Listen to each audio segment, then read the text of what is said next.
The last match of the quarterfinals is here. Austrian brings their world-class catering and standard EuroBusiness against Icelandair's legendary recliner seat. Welcome back to the Flyman Yann Aviation World Cup. In the last round, Austrian surged past ITA, while Icelandair secured a controversial win against Lot Polish. But those victories were won in economy. Today, it's short-haul business class. Each airline will be ranked in 5 key categories, and only one can advance to the next round. Let's see who survives the final duel of the quarterfinals.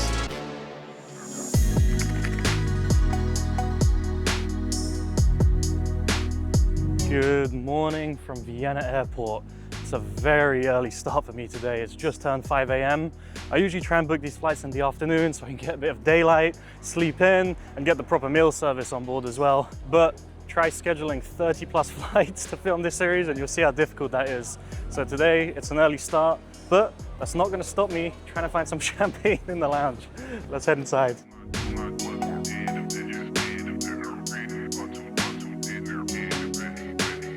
I've flown from Vienna Airport quite a few times actually, but always from Terminal 1 and always on a different carrier, usually Wizz Air to be honest. And I've always found the experience really good. The security queues are always really quick. The Vienna lounge is excellent. And it's actually just been voted best priority pass lounge globally again for 2025. And I'm curious how Austrian are gonna make the business class experience that much better. So I'm walking to the lounge now. It's so early, it's not even open yet. Like all the duty free is closed. The airport feels like a ghost town. The lounge opens in 10 minutes, so I'm just gonna camp outside and I'll see you in there. I'm still half asleep this morning. I'm just camped outside the lounge here, waiting for it to open. But until then, I can tell you about the ground experience so far. So I came into Terminal 3. There's a separate business class check-in area, which had absolutely no queue. I got my boarding pass printed in 30 seconds, and then it leads you straight into the fast-track security entrance. Again, cleared through in not even 2 minutes. They've got the new scanners there, so you don't have to take anything out your bag. And passport control, no one was there. And then I was through, so pretty good so far. Now, I'm just waiting for this lounge because I need my breakfast champagne. The Austrian Business Lounge at G Gates is a relatively small space, but it remained fairly quiet throughout my stay with less than 10 people inside. Although I'll admit that might be partly because it's 5:30 a.m. There's a staffed buffet serving breakfast right now, which was really tasty, but I avoided these clumped up scrambled eggs. Pastries were available too, and a fully stocked self-serve bar with coffee, wines, spirits, and the real breakfast I came here for. Cheers. It's only sparkling wine, but it's still a point on the scoreboard. After watching the sunrise, it was time to head to the gate. Boarding was being strictly enforced by group number, but it didn't really matter as we all got shoved onto a bus anyway. It's the first flight of the day at your home hub. We could have walked to any gate and used the jet bridge. And here's the 2-year-old A320neo we're flying to London today.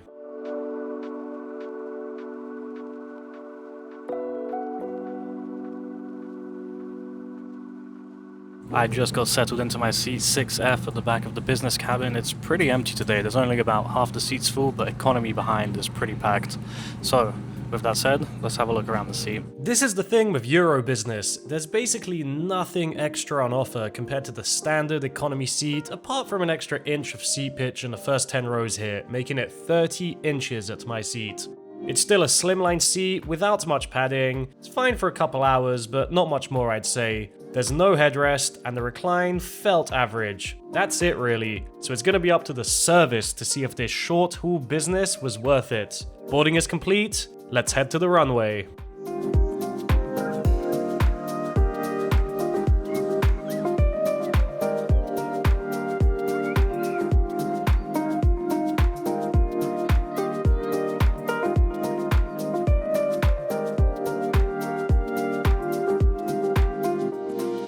Cabin curtains were closed and breakfast was served 20 minutes after takeoff. Austrian is known for their catering, so how did I find the meal today? Well, I'll just start off by saying I might have done them a little disservice by booking this morning flight. If you're flying in economy all the way to first class or pretty much any airline, I rarely find the breakfast to be good. But actually, I thought the omelette, the cheese omelette I had today was pretty tasty. I'm not usually a fan of eggs on flights, but it tasted like it was freshly made. There was a fresh fruit platter, which was good. The fruit wasn't hard, it tasted fresh, and the crew were offering tea and coffee. Not my thing, but you know what I did have? A glass of Austrian sparkling wine. So I'm drinking that now, and overall for a breakfast I thought it was a pretty good meal service. I do wish it'd been possible to go on a later flight to try their main catering, but anyway, this will have to do, and it actually wasn't that bad, so nice.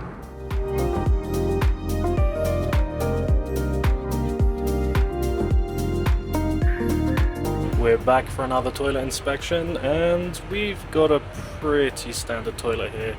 Something about the way Austrian have designed it seems a lot brighter. I don't know if it comes through on the video. I think it's all the white they've used everywhere, but otherwise the toilet looks clean, the sink looks nice, we have some soap here. Ooh, and look, some special refreshing tissues. I don't think they've got that in economy. Alright, there's not really much else to say here, so let's head back to the seat. And what about the onboard amenities? Well, there's not really much on offer here. No IFE as we expect. There's no Wi-Fi, so you won't be able to stay connected.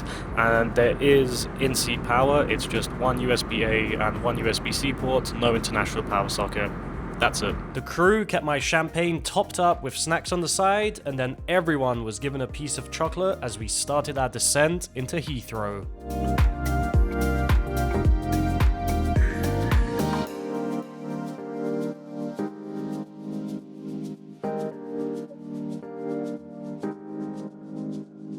Just made it to London, and I thought that Austrian flight was pretty good.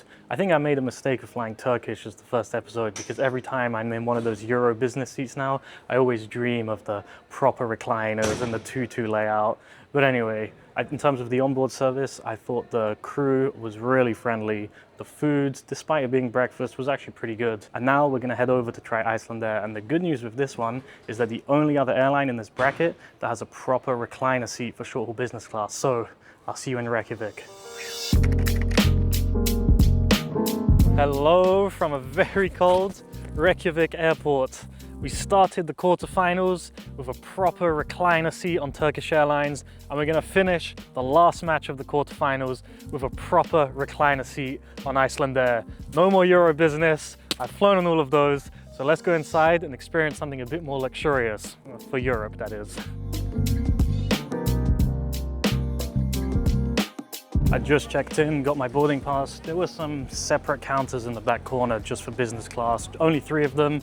It wasn't particularly separated. They didn't have like a nice special business class area, but it took no time to check in. There weren't any queues. I got my boarding pass and I have access to the lounge. Now, last time we came here, there was no contract lounge. So now I'm interested to see what the only lounge is like. Let's head upstairs.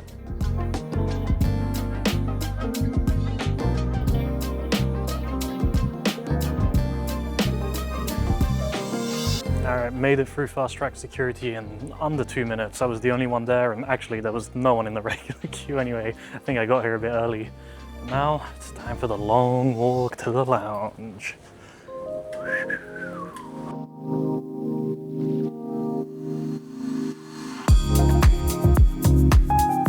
The Icelandair Saga lounge was a lot larger than I was expecting. There's different types of seating spread over multiple areas, with high tables by the kitchen, seating all around the outer edge of the lounge with views over the apron below, and there is no shortage of more seating. There's sofas for larger groups, semi-private individual armchairs, and my favorite are these loungers right by the windows.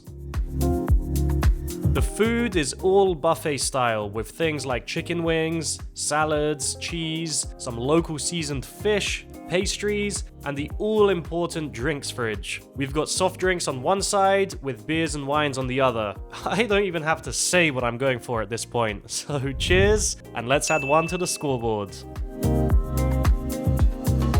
Now, let's head through passport control and to the gate. Here's the 26-year-old 767 we'll be flying on today. It's been almost 10 years since I've flown on one of these.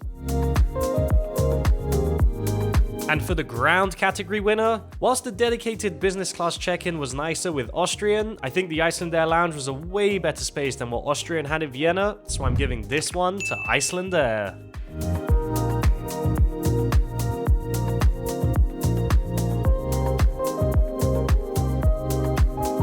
Okay, welcome on board. It feels good to finally be back in a proper recliner within Europe.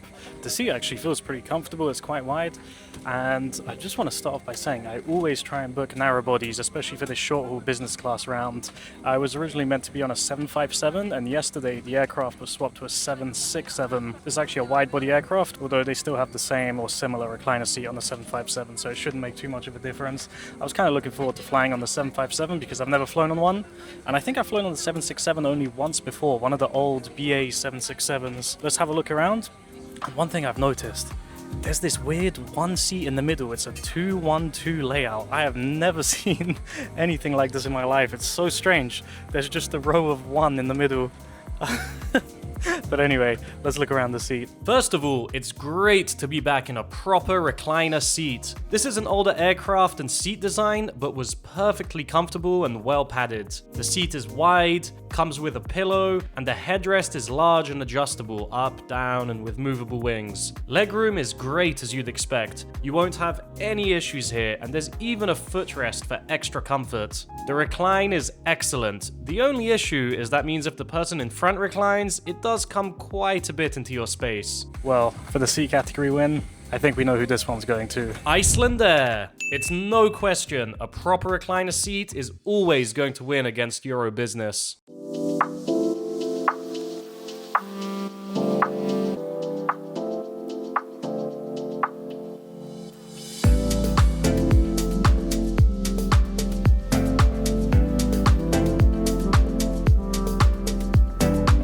Drink service started 20 minutes after takeoff with a glass of French sparkling wine and some pretzels until the main meal service was served 45 minutes after takeoff. I'll start off by just saying I'm very impressed with the Icelandair meal service. It's almost like the airlines with the better hard product have a better soft product too. This felt more like the sort of service you would get on a long-haul flight, to be honest, not a 2.5-hour hop within Europe. It started off with some snacks, some little pretzels, and a glass of champagne is what I ordered, but there was a full drinks menu with loads of different options. And then when it was time for the meal service, it was all served on one tray. Started with some vegetable gyozas. These were delicious, they tasted great. The main course was some sort of salmon poke bowl. The only bad thing about this was the rice. It was a bit dry, but apart from that, everything was great. And the dessert was this white chocolate mousse with pistachio. This also tasted good. Overall, really good meal. I feel full. The crews kept my champagne topped up, or sparkling wine. But it's from France, méthode traditionnelle. So I'm still happy with that. I'll tell you cheers. And I'm giving really high scores to Icelandair for that. Also, on top of that, the crew on this flight have been really smiley. The service has felt really personal. They're coming up, they're always making sure if I want another drink, if there's anything else they can help with. They're passing through the cabin frequently, so I'm really impressed with the service as well. So for that reason, the hospitality category win is going to have to go to Icelandair.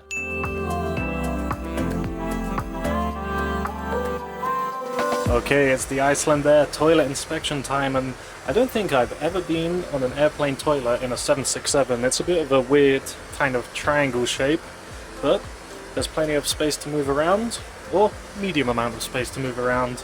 It seems to be pretty clean. It's an aluminium or metal style design sink. There's some hand wash, and we have some cabin spray. So if you do some serious damage in here, you can reduce the suffering for the person who's waiting outside. But other than that, it's just a plain toilet. And I think they do get the slight advantage by being on a wide body, so we do get the extra space. But anyway, I can't control the aircraft swap, so what can you do? Let's head back to the seat. That's another win for Icelandair in the toilet category. Alright, now that I'm back in my seat, let's look at the amenities. So, main one, big IFE screen in front of me. There seems to be a decent selection of movies, and you've got the world map, which is usually what I stick on. But it's nice to see a big screen here. There is in-flight Wi-Fi, and free access is provided for the duration of the flight for business class passengers. You just type in your PNR and your surname and it connects you. It's not the fastest, but I've been able to watch YouTube videos with the occasional buffering, so it's perfectly fine, especially considering this is an old Wi-Fi system on a 767. And there's also in-seat charging. There's an international power socket, no USB ports, but with the international power sockets, I don't think you need those. Oh, I take that back. There's a USB-A port built into the screen. So USB-A and an international power socket. So full marks really for the amenities side. Compared to what we had on Austrian, it's not even a competition. The amenities category win is going to Icelandair.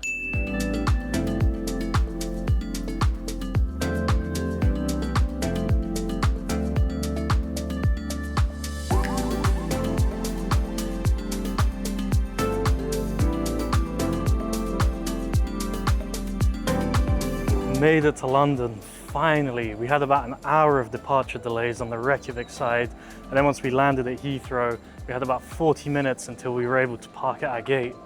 Oh, but anyway, we made it, and the flight itself was actually really nice. I love to see a proper recliner seat.